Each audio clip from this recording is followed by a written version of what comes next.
오늘은 25장부터 30장까지의 말씀인데요. 한 장 한 장 좀 살펴보려고 합니다. 하는 데까지 하고 못하면 각자 읽어보셔야 될 것 같아요. 먼저 25장 말씀은 70년 동안 바벨론 왕을 섬기리라 이렇게 대한성서공회에서는 제목을 달았습니다. 우리 1절부터 4절까지 한번 다 같이 읽어보죠. 25장 1절부터 4절 다 같이 시작. 유다의 왕 요시아의 아들 여호야김 넷째 해 곧 바벨론의 왕 느부갓네살 원년에 유다의 모든 백성에 관한 말씀이 예레미야에게 임하니라. 선지자 예레미야가 유다의 모든 백성과 예루살렘의 모든 주민에게 말하여 이르되 유다의 왕 아몬의 아들 요시야 왕 13째 해부터 오늘까지 23년 동안 여호와의 말씀이 내게 임하기로 내가 너희에게 꾸준히 일렀으나 너희가 순종하지 아니하였느니라. 그러므로 여호와께서 그의 모든 종 선지자를 너희에게 끊임없이 보내셨으나 너희가 순종하지 아니하였으며 귀를 기울여 듣지도 아니하였도다. 여호야김 이렇게 되어 있습니다. 이 여호야김, 여호야긴, 시드기야 이 왕들은 앞으로 이제 많이 나올 왕들의 이름입니다. 여호야김 11년 동안 왕위에 있었고요. 여호야긴 3개월 동안, 시드기야 11년 동안 왕위에 있었습니다. 이때 전부 다 바벨론이 침공합니다.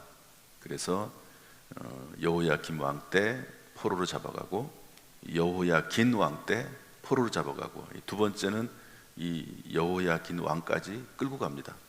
세 번째 시드기야 왕 때 또 끌고 갑니다. 이때 망하죠. 시드기야 왕은 끌고 갈 때 두 눈을 뽑아서 끌고 갑니다. 쇠고랑이에 채워서 끌고 가죠. 이렇게 해서 이제 나라가 남쪽 유다도 멸망하게 되는데요. 여기 예레미야가 23년 동안 내가 23년 동안 하나님 말씀을 너희에게 꾸준히 이렇게 전했다. 이것은 내가 꾸준히 정한 것이라기보다도 하나님께서 너희에게 꾸준히 말씀하신 것이다. 끊임없이 말씀했다. 끊임없이 23년 동안. 그러나 너희가 순종하지 않았다.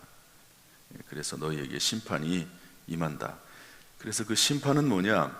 9절 말씀 넘어가면 바벨론 왕 느부갓네살을 불러다가 이렇게 되어 있습니다.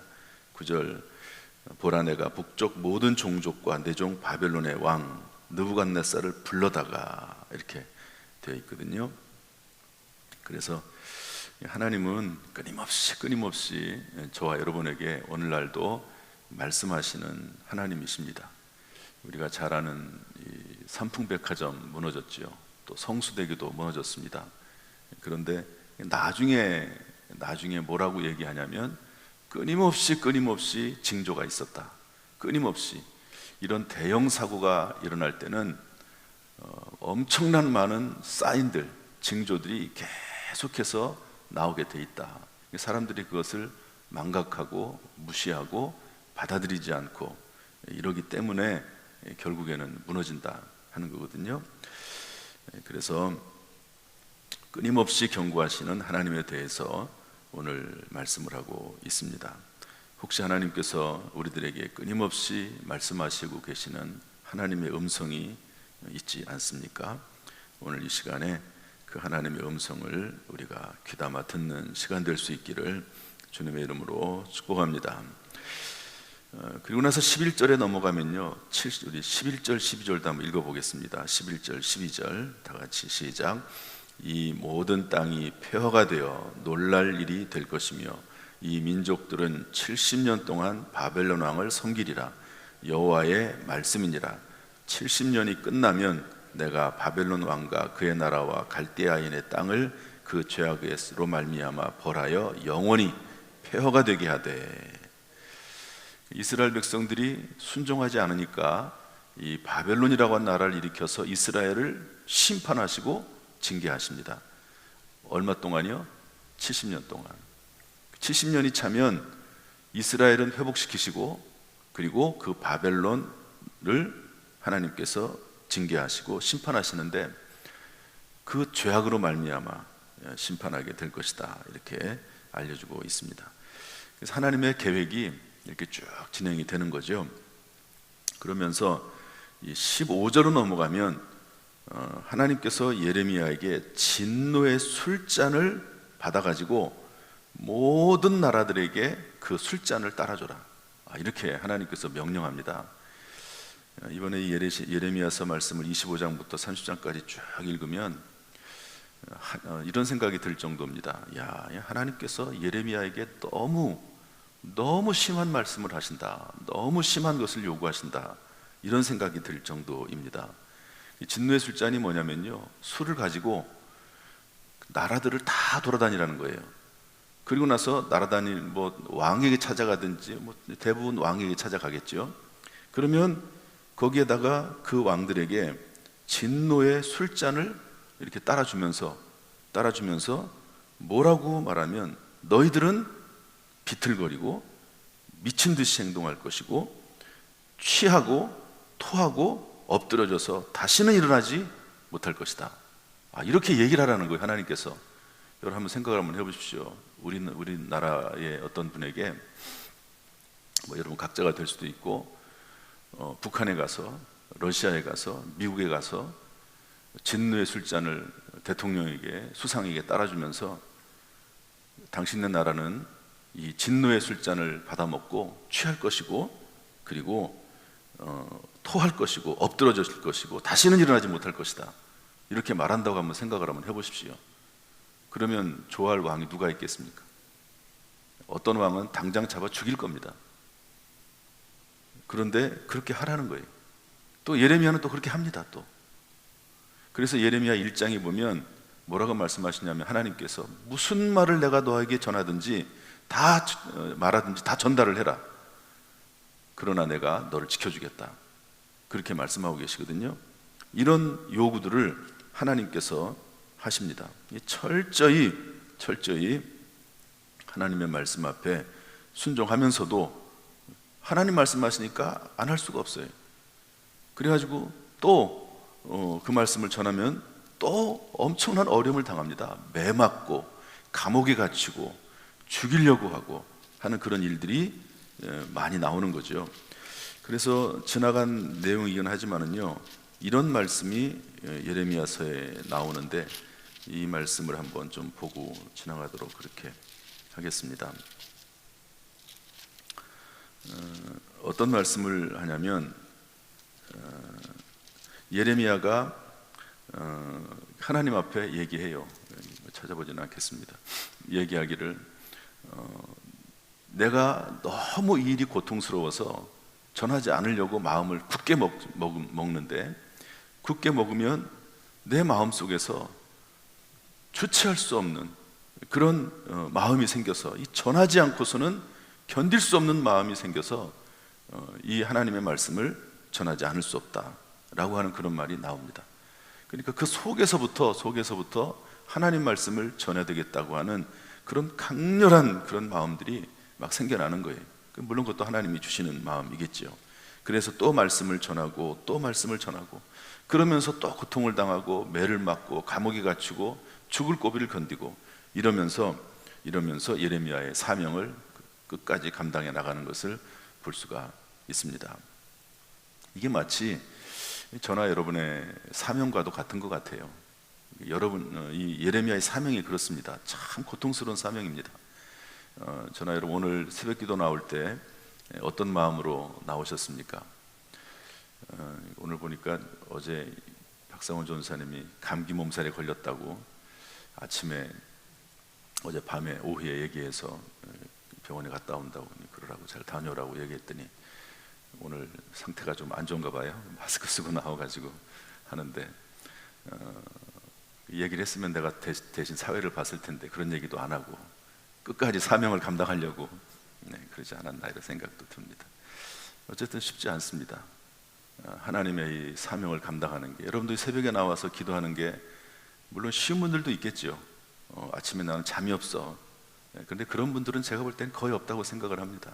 아침에 일어날 때 하나님께서 나에게 맡겨주신 사명이니까 나와서 하나님 앞에 기도하는 거죠.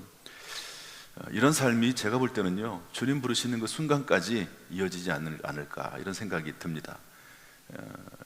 그러나 이 사명, 하나님이 주신 사명으로 알고 기쁘게 감당하는 저와 여러분이 되어야 될 줄로 믿습니다. 저는 가끔가다 이런 생각을 해요. 이 정치가들 보면은 왜 정치인들은 정치를 하려고 할까 이런 생각을 저는 합니다. 누가 불러주는 사람도 없는데 가가지고 인사해야 되고, 뭐 어디 가면은 얼마나 또 사람들 신경 쓰는 게 얼마나 어렵습니까? 그런데 그 일을 하려고 하는 거예요. 물론 이제 어떤 권력을 잡아가지고 나중에 누리고자 하는 뭔가 있기는 하겠죠. 그렇지만 참 힘든 일이 정치의 일이라 생각이 됩니다. 또 그리고 이 정치하는 사람들은 또 이렇게 아무튼 여러 가지 일이 있습니다. 그래서 힘든 일이 있는데 마찬가지로 모든 일이 다 마찬가지인 것 같아요. 우리가 하나님께서 맡겨주신 사명을 잘 감당할 수 있도록 늘 세임 주시고 사명 끝까지 감당하는 저와 여러분 될 수 있기를 주님의 이름으로 축복합니다. 이런 식으로 하면 안 되겠네요. 6장을 다 다룰 수가 없네요. 그래서 오늘은 벌써 시간이 돼서 한 가지만 좀 이야기해야 될 것 같습니다. 우리 29장 한번 갈까요? 29장 말씀 한번 보도록 하겠습니다. 4절 말씀 한번 보도록 하겠습니다. 29장 4절 말씀부터 7절까지 한번 읽어보겠습니다. 다 같이 읽어보죠. 시작. 만군의 여호와 이스라엘의 하나님께서 예루살렘에서 바벨론으로 사로잡혀 가게 한 모든 포로에게 이와 같이 말씀하시니라. 너희는 집을 짓고 거기에 살며 텃밭을 만들고 그 열매를 먹으라. 아내를 맞이하여 자녀를 낳으며 너희 아들이 아내를 맞이하며 너희 딸이 남편을 맞아 그들로 자녀를 낳게 하여 너희가 거기에서 번성하고 줄어들지 아니하게 하라. 너희는 내가 사로잡혀 가게 한 그 성읍의 평안을 구하고 그를 위하여 여호와께 기도하라. 이는 그 성읍이 평안함으로 너희도 평안할 것임이라. 저를 보십시오. 예레미야의 메시지에 아주 독특한 면입니다. 독특하다기보다도 하나님께서 그렇게 말씀하신 거죠. 뭐라고 예레미야가 얘기하냐면 바벨론이 침공할 것이다. 너희는 멸망할 것이다. 시드기야 왕에게 유다의 마지막 왕에게 시드기야에게도 이 말을 똑같이 하거든요. 따라서 바벨론의 느부갓네살 왕이 너희를 침공하면 항복해라 이렇게 얘기합니다. 항복해라. 저항하지 말아라. 항복하면 너는 살 것이다. 백성들도 살 것이다. 항복해라. 저항하지 말아라. 이렇게 말을 하는데요, 또 엄청나게 싫어합니다. 왕도 싫어하고 백성들도 싫어하고 특별히 그 당시에 권력을 잡고 있었던 사람들이 다 싫어합니다. 여러분 그렇지 않겠습니까? 일본이 우리나라를 침공하는데 일본에게 항복해라 이렇게 얘기하는 거예요. 항복해라. 그 이유는 뭐냐면 이스라엘 백성들이 범죄해서 계속 경고했음에도 불구하고 하나님 말씀 듣지 않았기 때문에 하나님께서 이스라엘을 멸망시키기로 이미 하나님께서 작정하셨다. 그러면서 심지어 예레미야에게 뭐라고 말씀하시냐면 이 문제에 있어서는 기도하지 말아라. 내가 이미 마음을 정했기 때문에 기도하지 말아라. 몇 번 반복해서 얘기하십니다. 그러니까 하나님의 뜻이 결정이 됐기 때문에 기도하지 말고 항복해라. 그래야지 백성들이 죽지 않는다. 항복해라. 그리고 바벨론 땅에 잡혀가서도 거기에서 낙심하거나 좌절하거나 우울해하지 말고 거기에서 집을 짓고 텃밭을 만들고 열매를 먹고 결혼도 하고 그리고 거기에서 번성하고 숫자가 줄어들지 않게 해라. 그리고 심지어 뭐라고 말하냐면 바벨론을 위해서 기도해라. 너희를 공격하고 너희를 무너뜨린 바벨론을 위해서 기도해라. 이렇게 말씀하십니다. 여러분 이 말이 쉽게 그 당시 왕들에게 받아들여지겠습니까? 안 받아들여지는 거죠. 그러니까 여기 제가 다 보지는 못했지만 선지자들이 일어납니다. 다른 선지자들이 일어나가지고 이스라엘 나라를 오히려 번성하게 할 것이고 구원해 주실 것이고 막 이런 말들을 막 하고, 그리고 왜 시드기야 왕 당신은 이 예레미야가 이런 말을 하고 다니는데 가만히 내버려 둡니까? 감옥에 가두지 않고 죽여버리지 않고 막 이렇게 얘기를 하거든요. 이런 내용들이 쭉 나옵니다. 여기에 대해서 그럼에도 불구하고 예레미야는 하나님 말씀을 또 꿋하게 전합니다. 그러다가 또 매맞고 감옥에 갇히고 수치와 조롱을 당하고 이런 일들을 계속하고 반복하면서 반복하고, 또 그래서 너무 힘들고 괴로워가지고 하나님 말씀을 전하지 말아야 되겠다 그러면 속에서 막 불타올라가지고 도저히 전하지 않을 수가 없고 또 전하게 되고, 그러면 또 매맞고 또 감옥에 갇히고, 이런 일들이 계속 반복해 나오는 내용이 예레미야의 말씀입니다. 저는 예레미야의 이 말씀, 적어도 이 말씀 속에서 우리가 알 수 있는 건 뭐냐면요, 철저히 하나님의 뜻이, 하나님의 계획이 우선이라는 것을 알 수가 있습니다. 긍정적 사고를 보통 얘기하고 민족주의를 보통 얘기하거든요. 당연히 민족주의 입장에서 보면 예레미야는 매국노입니다. 그러지 않겠습니까? 일본 사람에게 항복해라, 일본을 위해서 기도하라, 이렇게 한번 누가 얘기한다고 한번 해보세요. 그걸 누가 좋아하겠습니까? 그런데 하나님께서 그렇게 이미 작정했기 때문에 그렇게 하라고 말씀하는 거죠.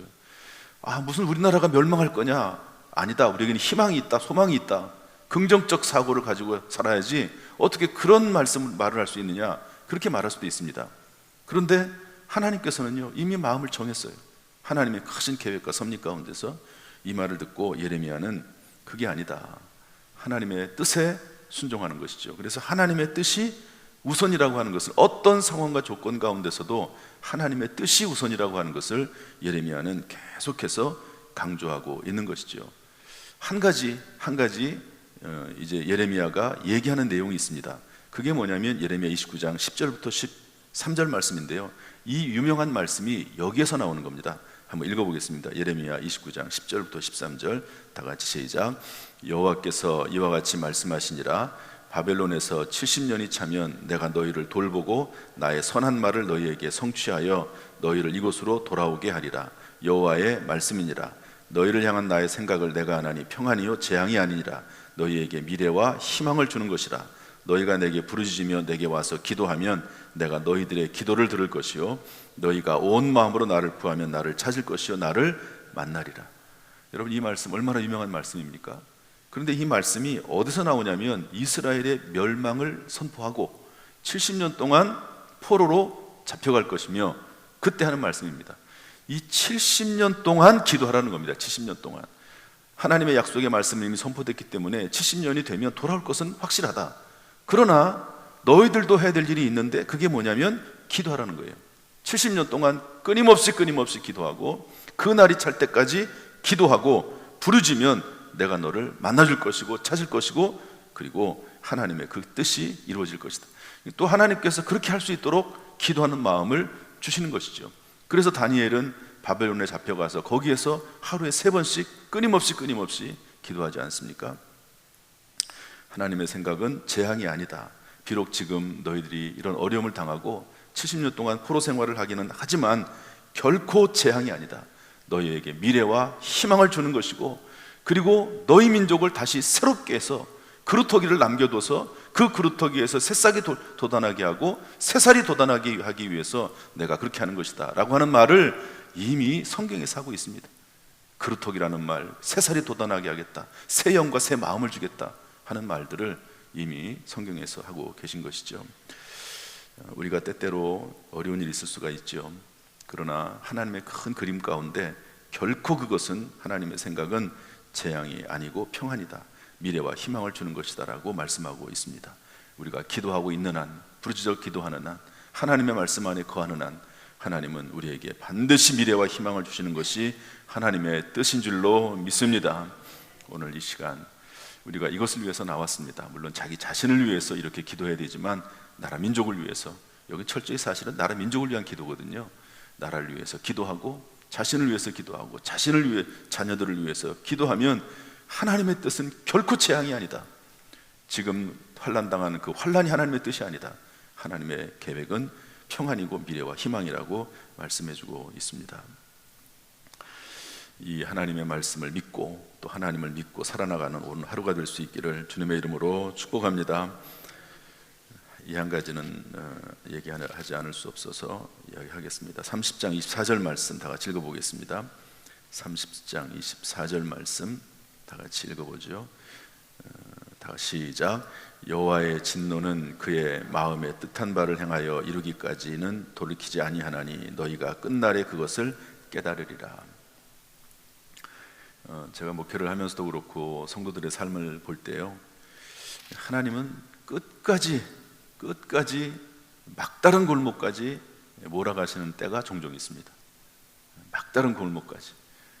이제는 끝났다. 나에게는 소망이 없다. 내가 할 수 있는 일은 아무것도 없다. 여기까지 갈 때까지 이제 내가 나를 믿을 수 있는 것은 아무것도 없고 오직 하나님밖에 의뢰할 뿐이 없다. 동서남북 앞뒤 좌우가 다 막혔고 바닥도 막혔고 오직 하늘밖에 바라볼 수가 없다라고 할 때가 올 때가 있습니다. 그때까지 하나님께서는요, 종종 기다리시는 경우가 종종 있습니다. 항상 그렇지는 않지만 또 사람에 따라 좀 다르긴 하지만 끝날에 너희가 그것을 깨달으리라 이렇게 말씀하고 있습니다. 저나 여러분이나 믿음을 하나님 앞에 보여서 끝까지 하나님 앞에 순종하고 따르는 저와 여러분 될 수 있기를 주님의 이름으로 축복합니다. 끝까지 하나님을 배신하지 않고 살아나가면 혹시 하나님께서 내가 생각하는 그 방향으로 가지 않을지 몰라도 우리가 하나님을 배신하지 않고 하나님 앞에 끝까지 충성했다는 말은 하나님 앞에 하지 않겠습니까?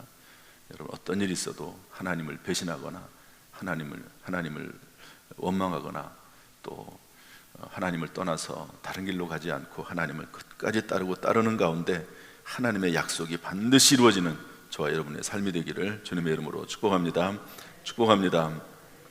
기도하겠습니다.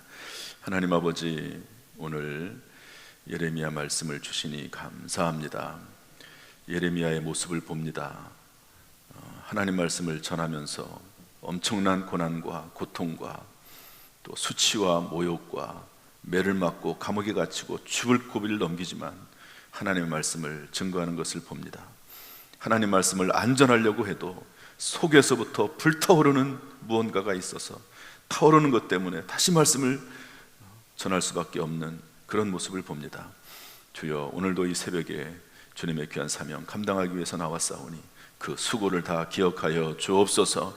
우리의 신앙생활 주님 보내시는 그 순간까지 잘 감당할 수 있도록 은혜를 더하여 주옵소서. 우리 모든 성도들에게 평안의 평강을 더하여 주옵소서. 지켜주시고 주께서 은혜를 베풀어 주옵소서. 예수님의 이름으로 축복하며 기도하옵나이다. 아멘. 이제는 우리 주 예수 그리스도의 은혜와 아버지 하나님의 무한하신 사랑과 성령님의 감동, 감화, 은혜, 축복, 교통하심이 우리 모든 성도들에게 함께 하시기를 간절히 축원하옵나이다. 아멘.